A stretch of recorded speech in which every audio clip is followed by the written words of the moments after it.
terlontar kalimat dari lisan mulia Rasulullah. Ya Suraqah, kata Rasulullah, wahai Suraqah, ya, kaifa idza labista siwari Kisra. Bagaimana menurutmu kalau suatu saat nanti engkau engkau menggunakan, ya, siwari Kisra, ya, pakaian kebesaran, pakaian mewah, ya, gelang raja Persia. Meniti jalan orang-orang mulia bersama para sahabat Rasulullah SAW, kita nikmati keindahan Islam.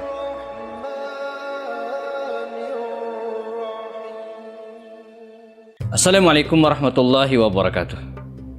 Innal hamdalillah nahmaduhu ta'ala wa nasta'inu bihi wa nastaghfiruh. Asyhadu an la ilaha illallah, asyhadu anna Muhammadan abduhu wa rasuluhu la nabiyya ba'dah. Kaifa idza labista siwarai Kisra. Bagaimana menurutmu kalau suatu saat nanti engkau mengenakan gelang atau pakaian kebesaran Kisra, raja Persia, azimi Faris, ya. Inilah kalimat Rasulullah yang disampaikan kepada sahabat mulia ini. Teman-teman bisa menebak siapakah sahabat Rasul yang dimaksud? Bahwa suatu saat dia akan menggunakan pakaian kerajaan Persia atau pakaian kebesaran raja Persia, lengkap dengan mahkotanya, lengkap dengan jubahnya, bahkan lengkap dengan ikat pinggang dan sepatunya. Ya, dia adalah Suraqah bin Malik al-Mudliji dari kabilah Bani Mudlij. Ya. Kisah ini bermula dari keinginan tokoh-tokoh Quraisy untuk menghalangi dakwah Rasul Sallallahu Alaihi Wasallam. Ketika Rasulullah mempersilakan para sahabat untuk hijrah dari Makkah ke Madinah, dan berbondong-bondong para sahabat mulai berangkat meninggalkan Madinah dengan caranya masing-masing. Ada yang bersama-sama dengan keluarganya, ada yang sembunyi-sembunyi, ada yang siang hari, malam hari, dan seterusnya. Sehingga tersisa beberapa orang sahabat Nabi yang belum hijrah, termasuk Rasulullah SAW. Rencananya Rasulullah akan hijrah bersama dengan Ali bin Abi Thalib, Suhaib Ar-Rumi, serta Abu Bakar Siddiq radhiyallahu anhu. Sayang sekali, rencana hijrah Rasulullah ini sudah terendus oleh kafir Quraisy, dan kita tahu kisahnya bagaimana rumah Rasulullah dikepung oleh 10 orang Quraisy pada waktu itu. Mereka punya rencana kalau Rasul keluar maka akan segera dibunuh. Demikian rencana yang mereka sepakati di Darun Nadwa pada masa kali itu. Dengan izin Allah, dengan strategi manajemen Rasulullah, akhirnya Rasulullah berhasil keluar dari rumah beliau.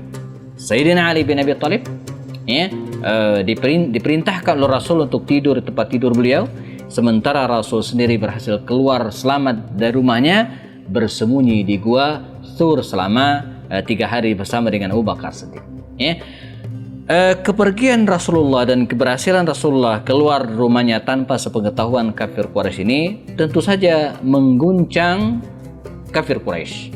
Berusaha mereka mencari Rasulullah ke berbagai wilayah sentra Makkah, bahkan ada yang sudah sampai jauh keluar Makkah dan tidak menemukan Rasulullah. Ya, sebab selain strategi yang dicanangkan dilakukan oleh Rasul, tentu saja Allah Subhanahu wa taala menjaga nabinya.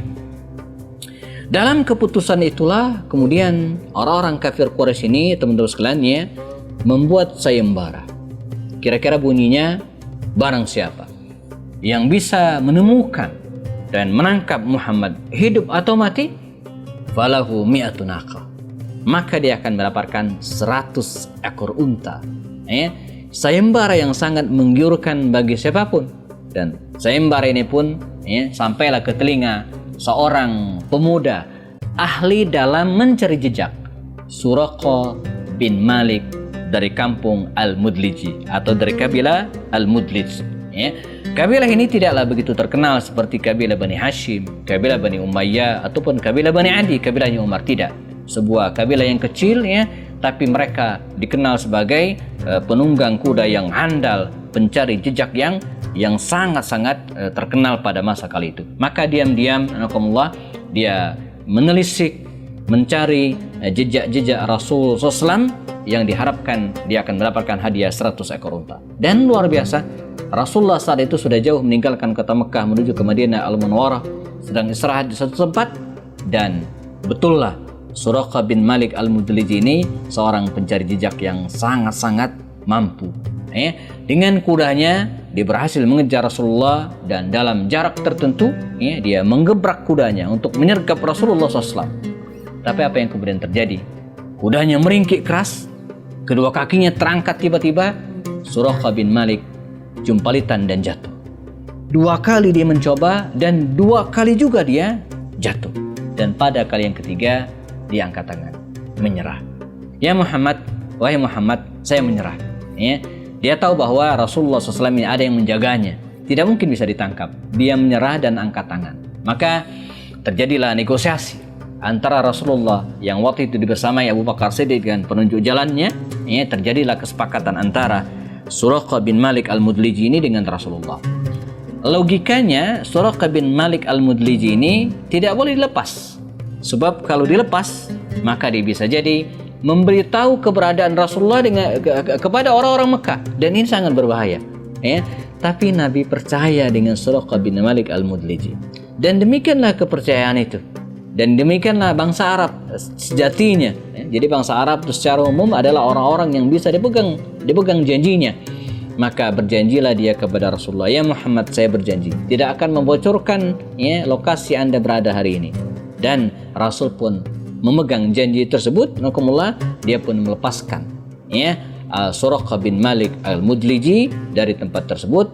Namun sebelum keduanya berpisah, terlontar kalimat dari lisan mulia Rasulullah, ya Suraqah, kata Rasulullah, wahai Suraqah, kaifa idza labista siwari Kisra, bagaimana menurutmu kalau suatu saat nanti engkau menggunakan siwari Kisra, pakaian kebesaran, pakaian mewah, gelang Raja Persia. Raja Persia, Kisra panggilannya, Kisra Persia.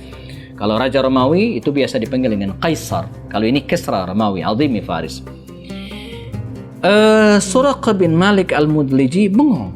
Dia tidak ngerti apa yang dimaksud oleh Rasulullah. Namun kalimat itu tetap dipegang.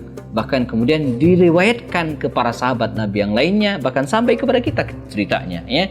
Diriwayatkan dari generasi ke generasi. Suraqah bin Malik Al-Mudliji menepati janjinya, pulang ke Madinah Al-Munawwarah, dan tidak pernah menceritakan kepada seorang pun tentang kepada tokoh-tokoh Quraisy di mana Rasulullah berada. Bahkan dalam riwayat disebutkan dia bahkan sempat menghalangi orang-orang yang ingin mengarahkan pencariannya kepada Rasulullah sallallahu alaihi wasallam. Hari pun berganti, bulan berganti bulan, dan tahun terus bergulir. Sampailah pada tahun ke-8 Hijriah, 10.000 tentara membersamai Rasulullah menuju ke Makkah Al-Mukarramah, membebaskan kota suci tersebut tanpa darah. Di antara 2.000 orang yang berada di hadapan Rasulullah bersimpuh mengaku tunduk kepada beliau adalah Suraqah bin Malik Al-Mudliji. Ya Rasulullah, ya Muhammad, apakah ingat dengan saya, katanya. Kata Rasul, ya Suraqah, bagaimana kabarmu? Maka pada waktu tersebut, ketika penduduk Makkah akhirnya masuk Islam, Suraqah bin Malik Al-Mudliji pun akhirnya memeluk Islam. Dia memeluk Islam pada peristiwa Fathu Makkah dan membersamai Rasulullah SAW ila akhiri al-hayah, sampai kemudian Nabi meninggal dunia. Nah, bagaimana cerita tentang kalimat Rasulullah, kaifa idza labista siwari Kisra, bagaimana menurutmu jika engkau suatu saat labist, ini fi'il madhi tapi sepertinya akan terjadi gitu ya, engkau mengenakan pakaian kerajaan Kisra. Nah, kita akan ketahui kisahnya, apakah nubuat Rasulullah ini menemukan kenyataan atau tidak setelah yang berikut ini, dan jangan kemana-mana. Bersama kami belajar Sirah Nabawiyah untuk memahami sejarah hidup Rasulullah SAW dan para sahabat melalui video-video pendek, diskusi dengan para tokoh dan pakar lewat program Kelas Kupas lewat obrolan santai. Apapun masalahnya, dikupas dengan cara yang santai dan penuh keakraban. Bersama kami juga menelaah kitab-kitab induk dan referensi terpercaya, menelisik hikmah, merangkai makna, lalu menuangkannya dalam karya tulis. Kaifa idza labista siwari Kisra? Bagaimana menurutmu kalau engkau mengenakan gelang pakaian kebesaran Raja Persia, Kisra Persia ya. Ini kalimat sampaikan Rasul kepada Suraqah bin Malik al-Mudliji, dan ketika Rasulullah meninggal dunia, Suraqah bin Malik ini masih hidup. Usianya sudah lanjut ya. Dan Abu Bakar Siddiq wafat, Suraqah masih hidup. Pada masa pemerintahan Umar bin Khattab radhiyallahu anhu, pecah perang besar antara kaum muslimin melawan tentara Persia yang dikenal dengan Perang Qadisiyah. Sekitar tahun ke-15an Hijriah barangkali ya. Panglima perangnya adalah Sa'ad bin Waqqas radhiyallahu anhu, sementara dari kerajaan Persia ada panglima terkenal namanya Panglima Rustum. 3 hari perang berkecamuk dan kaum muslimin menang. Dan kemenangan itu dilanjutkan dengan pembebasan kota Madain. Ya. Kota Madain adalah kota atau ibu kota Persia kala itu. Kota yang sangat terkenal. Di dalamnya ada gedung putih, tempat kediaman Raja Persia. Karena kota ini sudah menjadi milik kaum muslimin, maka semua harta, semua kekayaan menjadi milik kaum muslimin. Sebagian, khumus 5%-nya kira-kira ya, dimasukkan ke dalam sebuah peti ya, dan barang-barang berharga, emas, berlian, dan apapun yang berharga ya, dipilih sedemikian rupa dimasukkan dalam peti ini dan dikirim ke Khalifah kaum muslimin Umar bin Khattab di Madinah Al-Munawwarah. Disinilah puncak kisah itu. Peti berisikan berbagai perhiasan dan hal-hal yang berharga tadi itu ya, dibawa kepada Umar bin Khattab. Di teras Masjid Nabawi di hadapan banyak orang, peti tersebut dibuka. Hasilnya luar biasa. Ya, ternyata di dalamnya ada emas, berlian, perhiasan, dan tak terkecuali pakaian Raja Kisra Persia. Mulai dari mahkotanya, jubahnya, ikat pinggangnya, celananya, sampai kemudian sepatunya. Umar tersenyum. Kata Umar, "Aina Suraqah? Di mana Suraqah?" Maka dipanggillah Suraqah yang sudah tua. Dalam riwayat dikatakan bahkan giginya sudah ompong, saking tuanya. "Labaika ya Amirul Mukminin." "Saya datang ya Amirul Mukminin," kata Suraqah. "Ta'ala," kata Umar, "kemari. Ilbas, pakai." Heran, Suraqah ini mengenakan satu persatu pakaian kebesaran kerajaan Persia ini. Mulai dari bajunya, jubahnya, celananya, ikat pinggang, dan seterusnya. Full lengkap. Pakaian kebesaran Raja Persia yang memang rada kebesaran bagi Suraqah. Karena badannya krempeng kurus, sementara pakaian tersebut besar. Ya, tapi demikianlah. Dan ini menjadi pemandangan yang lucu dan menyebabkan para sahabat yang ada pada waktu itu tertawa melihat Suraqah bin Malik al-Mudliji ini.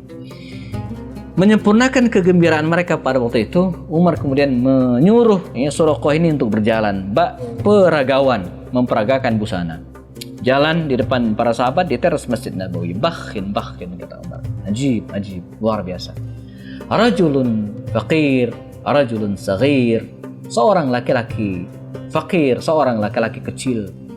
Min Mudliji, dari kabilah Bani Mudliji, kabilah Al-Mudliji. "Ya Suraqah," kata Umar, "tazakart, engkau ingat tidak?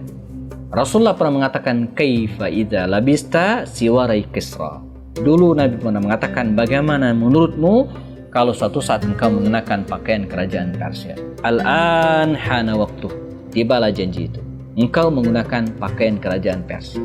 Sadaqar Rasul, Rasul telah benar dengan janjinya. Dan ini membuat terharu para sahabat Nabi pada waktu itu. Dan yang mengejutkan, kata Umar, "Suraqah, buka pakaian." Kata Suraqah, "Alaysa hadza li? Bukankah ini untuk saya?" "Tidak," kata Umar. Rasul hanya mengatakan bahwa engkau hanya mengenakan saja, bukan memiliki. Maka dengan terpaksa Suraqah bin Malik al-Mudliji melepaskan pakaian kebesaran tersebut oleh Sayyidina Umar bin Khattab, dilelang dan hartanya dikembalikan ke Baitul Mal. Sebuah kisah yang menarik jamaahkumullah, di mana ini merupakan salah satu bukti tentang kebenaran risalah Rasulullah SAW yang dibuktikan oleh seorang laki-laki fakir, rajulun mudliji, Suraqah bin Malik radhiyallahu anhu. Semoga Allah memberikan hikmah kepada kita dan bisa mengambil pelajaran dari kisah pendek ini. Jazakumullah khairan. Assalamualaikum warahmatullahi wabarakatuh.